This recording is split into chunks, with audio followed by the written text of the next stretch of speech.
You're listening to an Airwave Media podcast.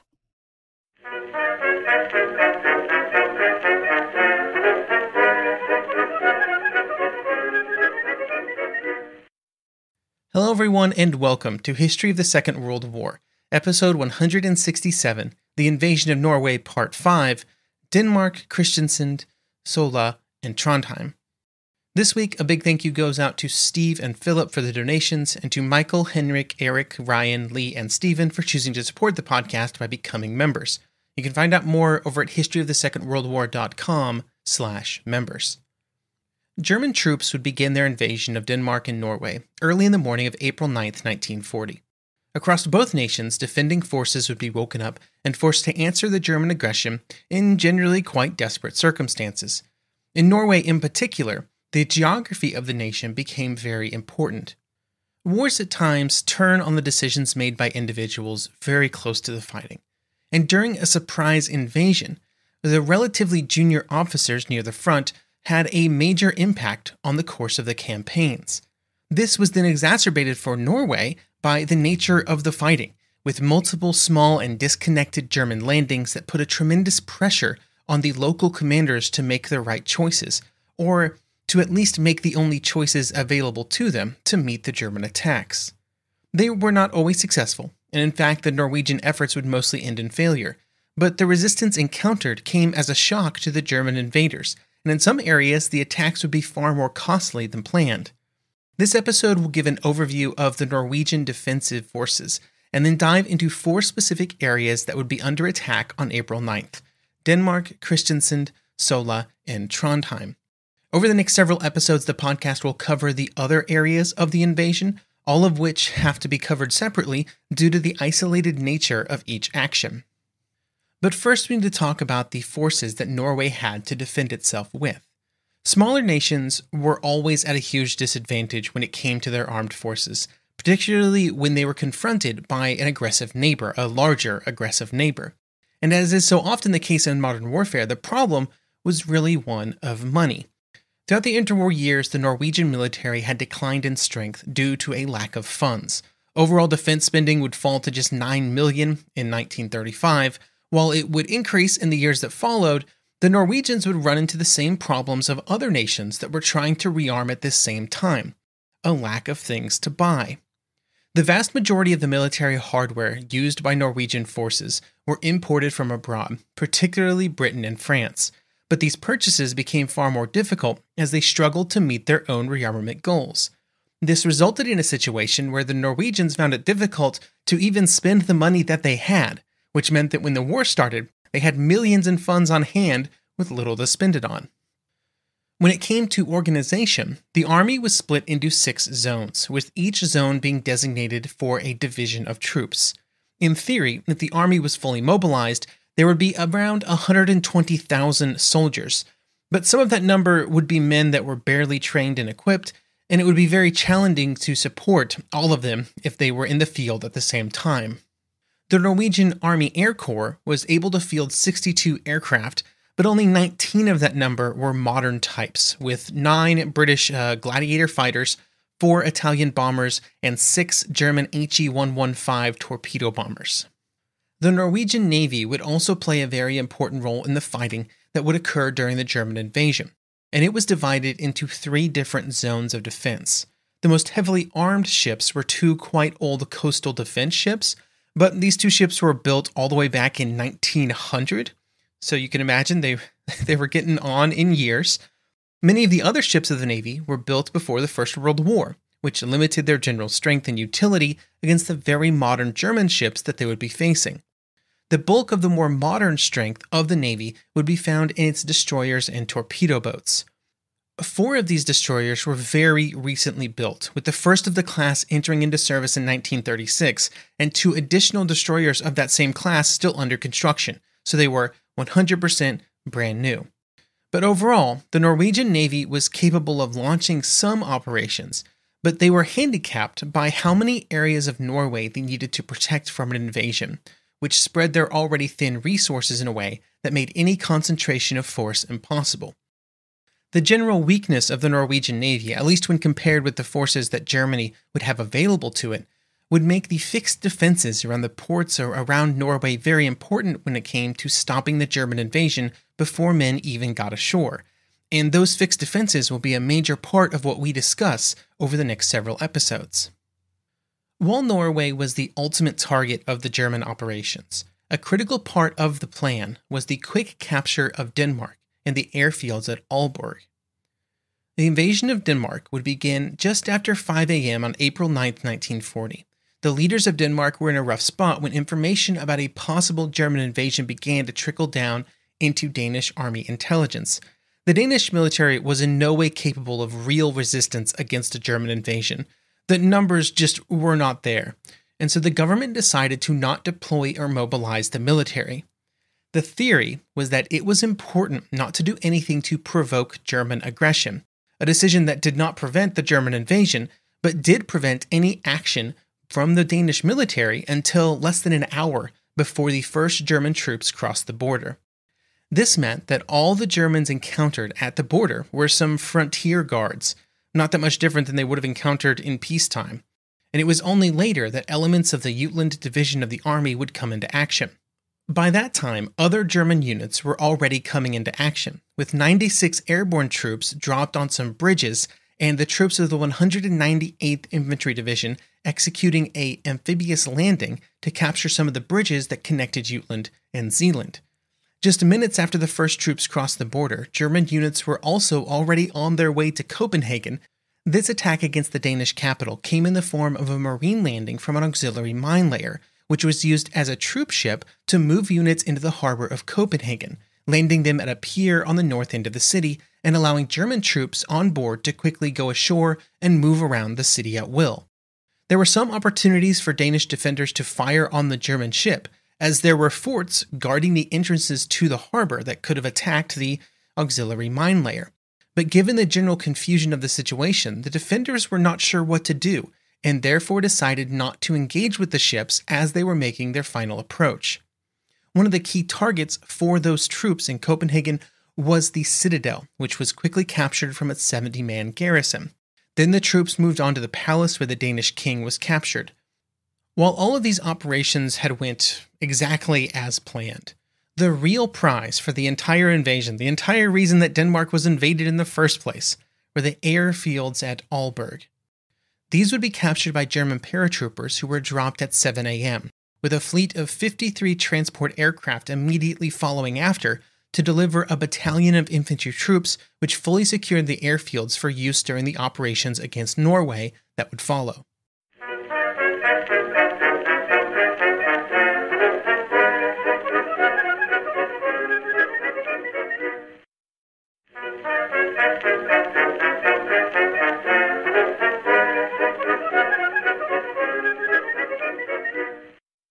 The Norwegian target which was closest to Aalborg was the southern port of Kristiansand. The port was theoretically protected by a series of defenses that would have presented a serious challenge to the German invaders, but there were of course many problems. Like other areas of the Norwegian military, the fixed defenses for Kristiansand had been victims of budget cuts during the 1920s, which left them in very poor repair by the mid-1930s. At that point, there was an effort to push money into them to bring them back into action, but there was not enough time for major changes to be made. The main threat to any naval invasion was the fort at Orderøya, which had 4 24-centimeter howitzers, 2 21-centimeter guns, and 6 15-centimeter guns. Although range would be a serious problem due to design decisions that had been made which limited the guns to only covering the fjord itself, they could not really fire out into the open sea, which limited how quickly they could engage enemy vessels. The guns were also heavily undermanned on the night of the invasion due to a lack of any kind of mobilization order in the days before the invasion. News of something happening did arrive just before midnight, with the first shots having been fired at German ships as they approached Oslo, an event that we will cover in a future episode. This alerted the 25 officers and 150 men in the fort that they needed to be on high alert. Then at around 2 a.m., a signal was received that unknown ships had been sighted approaching Bergen, making it clear that something was happening beyond the confines of Oslo. After this second signal was received, the alarm was sounded, and a few minutes later all batteries were made ready with live ammunition loaded into the guns. This put them in a much better position to fire warning shots at German ships that were sighted a few hours later. And with no reaction to those shots, the officer in charge ordered the guns to begin firing at the German ships at 5:32 a.m. The German ships that they spotted, and that they then fired at, were the ships of Task Force 4, led by the light cruiser Karlsruhe, along with 2 torpedo boats, a depot ship, and 7 S-boats. The plan was for this collection of ships to land the infantry troops that were on board just after 4 a.m. local time, but thick fog had forced a delay. Just after 5 a.m., they would finally turn to make their way towards their destination, which would take them past the Norwegian fortifications, from which they did not expect any real, actual resistance. The warning shots were not necessarily unexpected, and they were not heeded when they fell well ahead of Karlsruhe, which was the first ship in the German procession. When the Norwegian guns began to fire at the Karlsruhe, the results were quite shocking, with several shells exploding on or near the superstructure, showering it with shrapnel and causing a good amount of damage. The German ship would return fire, but only one of its turrets was in position to actually hit the Norwegian fort. It rapidly became clear that the volume of Norwegian fire was reaching a point where the Karlsruhe could not continue forward without risking serious damage, and there were 1,000 infantry soldiers in danger because they were also on board, along with a large collection of staff officers that were supposed to take command of all German soldiers in southern Norway. Due to these concerns, and just a general concern about continued damage, the captain of the Karlsruhe would turn around and abort the mission temporarily, while the Luftwaffe was called in to bomb the Norwegian fortifications. When the bombers arrived, the results of their bombardment looked amazing. It looked devastating, at least from the Karlsruhe, as there were large explosions and a tremendous plume of smoke. However, only one battery of guns would be inoperable at that point, mostly because of the aerial bombardment. And so, while it looked impressive, the actual results were pretty lackluster. Thinking that the problem had been solved, the Karlsruhe once again turned to make its way back up the fjord. Once again, as soon as it came within range, the Norwegian guns began to fire. And then this time, both German and Norwegian fire was far more accurate, with the German ship rapidly sustaining multiple hits, while the gunners on the Karlsruhe were also able to land several high explosive shells within the perimeter of the fort. The damage caused by the Norwegian guns was once again very concerning for the captain of the Karlsruhe, and at 6:23, he once again chose to turn back due to concerns that the ship was going to sustain damage that would threaten its mission. What the Germans could not know at this time was that the Norwegian guns and their gunners were rapidly reaching the end of their abilities to continue. The Norwegian guns were old, and while they still packed a punch, that age was beginning to show due to the rate of fire that was being asked of them. As the firing continued, more guns were going down, not to German shells or German damage, but simple mechanical failures. Breaches were locking shut, mechanisms were breaking. Anything that could go wrong was going wrong for these guns. There were efforts by the Norwegian gunners to keep them going, with gunsmith Becken deserving special mention for all the work that he did throughout the morning, moving from gun to gun as they broke down, trying to bring them back into action. But there was nothing that could truly keep the guns firing forever. And by the time that the Karlsruhe turned back for the second time, the howitzer battery was down to only one gun due to mechanical failures, and casualties suffered from German fire. The defenders were given a bit of a respite from action for nearly 3 hours after the Karlsruhe retreated at 6:23 a.m., giving them time to tend to the wounded, work on the guns, and repair some telephone cables. It also gave them a chance to get some food. After a few hours of rest, there would be one final attempt by the Germans to force their way into the harbor. And this would begin at 10:30 a.m., after a breeze had started up, which pushed away the remaining fog. This time, when the German ships began to make their way forward inside the Norwegian fort, as the guns readied to once again fire, a report was made that the ships were streaming the French tricolor. Slightly confused, but not wanting to fire on any friendly warships, the order was passed throughout the guns to cease fire. It would only be when the ships were past the Norwegian forts and out of range of most of the guns that the report was countered by sightings of the German naval flag aboard the ships. Unfortunately for the Norwegian defenders, after doing so much work throughout the morning, they were undone by a faulty report, because it was clear that the Germans were not flying the French flag, as they did not have any on board.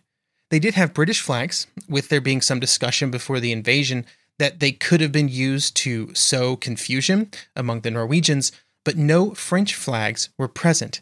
After the war, there was a lot of discussion about this incident, especially when it became clear that there was not a French flag on board the German ships. One theory is that the Norwegians cited the German naval signal flag 4H, which uses the same three colors as the French flag, but the colors are reversed. Regardless of why the mistake was made, at 10:50 a.m., the Karlsruhe dropped anchor in Kristiansand, and by the middle of the afternoon, the city was firmly in German hands. While Kristiansand was the Norwegian target that was furthest to the south, Sola, near Stavanger, was one of the furthest west. The airfields at Sola were important because they were the closest airfields to Britain, and were actually closer to Scapa Flow, the British Royal Navy fleet anchorage, than they were to Germany. This made it very likely that they would be a target for a British attack and of British occupation as soon as news of the German actions became known. And if they could capture those airfields, it would be very difficult for the German shipping to continue to move around in the North Sea, cutting off all of those German units further north. This priority meant that Sola would be the site of one of the German airborne operations, with German paratroopers scheduled to jump onto the field to secure it and then allow for a follow-on airlift. The airfields were protected by 800 men of the Jaeger Battalion of the 2nd Norwegian Infantry Regiment, who had been moved into the area only about a week beforehand. Along with being quite new to the area, these men were also lacking in any real heavy weapons, having only 9 machine guns, only 3 of which had proper mountings that allowed them to be used in an anti-aircraft capacity, which would obviously be quite important to resist an airborne landing. There were a few fixed defenses set up around the field, but there were more that were still under construction. Sola was also the base for several Norwegian bombers, and on the morning of the 9th, they would be ordered to prepare to move east as soon as possible. This meant that they were in the process of taking off when 8 German bombers appeared and began to attack the airfields, dropping bombs and then executing low-level strafing attacks on anything that looked threatening. A few minutes later, Bf-110s would also make a strafing attack on the airfield to silence any remaining resistance in preparation for the airborne drop. 134 German paratroopers would then make the jump, but many of them would jump right into the firing arc of one of the few remaining Norwegian machine guns. This gun, manned by Ragnar Johansen, was set up in the only completed bunker in the area, and its fire would pin down many of the paratroopers. One of the challenges faced by German paratroopers that's really important in this exact scenario is that they did not carry their weapons with them on the jump, instead having only a pistol and a knife, due to the expected hard landing that German paratrooping equipment kind of forced upon them. Their weapons were instead dropped in cases at the same time that they themselves exited the aircraft. This created a situation where the German troops were relatively helpless for as long as it took to find their weapons and retrieve them, which became far more difficult when there was a Norwegian machine gun blazing away right above their heads. However, one machine gun cannot stop an entire airborne landing, and as soon as some of the paratroopers landed outside of Johansen's firing arc, they were able to get their weapons and silence all remaining Norwegian resistance. Soon after the end of Norwegian resistance, several dozen Ju-52 transport aircraft arrived to deliver more German troops, and by early in the afternoon, there were 2,000 German soldiers at Sola, along with ground crew for the aircraft, anti-aircraft guns in case the British showed up, communications equipment, and 9,000 liters of aviation fuel. Most of the paratroopers that had originally jumped onto the airfield were then loaded back up on some of the transports that were empty for a ride back to Germany, having spent really only a few hours in Norway. Further north from Sola was another German target, Trondheim. This Norwegian port was the focus of German Task Force 2, made up of the heavy cruiser Admiral Hipper and 4 destroyers. The German ships would be off the coast of Trondheim by the middle of the afternoon on April 8th, and the Hipper would launch a float plane to do some reconnaissance of the approaches to the city. Then, just before 2 a.m. on the 9th, they turned into the leads, after crossing over into Norwegian territory just before midnight. As they entered the approaches to Trondheim, the German ships were blacked out because they knew they were entering into the danger zone. There was the possibility of real danger here, just like the Karlsruhe had experienced at Kristiansand, with 3 forts having been built to protect the approaches into the fjord that led to Trondheim. There were 2 major problems for the Norwegians. The first was that these forts were old, and just like other fortifications around Norway, they had been partially mothballed during the interwar years to save on funds. The second problem was that on the night in question, when they were needed most, those forts were needed most, there were only about 350 men spread between the 3 of them, and that was nowhere close to the full complement of the 3 forts, and that also included a good number of non-combat personnel. This was due to the fact that none of the defensive troops in or around Trondheim had been mobilized or even put on a higher alert level. For these and some other reasons, even when orders went out to the forts on the southern side of the approaches to Trondheim that they should be manned and ready for action, there was not a lot of urgency in complying with the order, which meant that it simply was not completed in time. Some of the Norwegian guns did eventually fire at the German ships, but well after they were past the point of greatest danger, with the Hipper using its searchlights to blind the gunners, making it difficult to achieve any real hits. The German ships would not receive any damage on their way into Trondheim, where they would drop anchor at 4 a.m. and begin putting troops ashore. The city would be captured without any real resistance being encountered, a lucky series of events that would extend to the capture of the nearby airfield the next day. Overall, it was one of the smoothest of all of the German operations. Next episode, the podcast will shift its focus to the largest city attacked by the Germans during the invasion, the capital of Norway, Oslo, where the German plans would be completely derailed by the actions of Norwegian gunners and some Norwegian torpedoes.